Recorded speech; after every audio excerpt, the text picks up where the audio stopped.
Alright, you guys asked for it.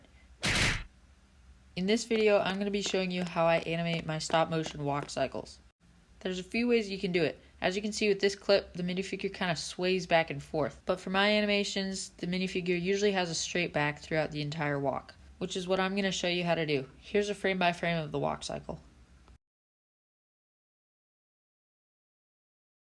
I usually do 6 frames per step, but I like to think of it this way. The first frame is his foot coming off of the stud. The next 3 frames are when his feet aren't actually touching any studs, they're in the middle of 2 studs.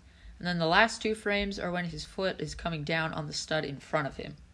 So for the first frame, you want him to be standing straight up with his arms at his side.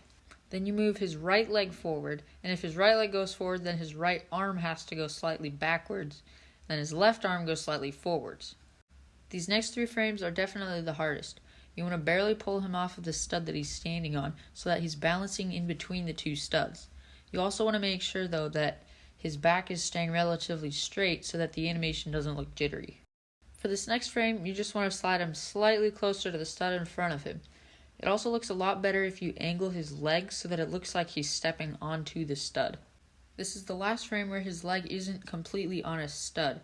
You just want to continue his movement downward toward the stud, while still trying to keep his back as straight as possible.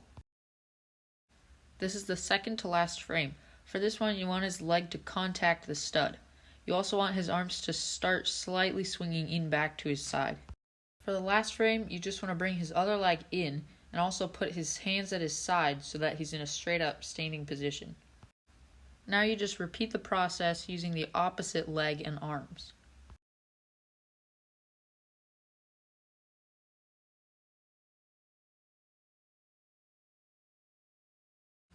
And finally, after all that hard work, your result should be a pretty smooth stop motion walk cycle.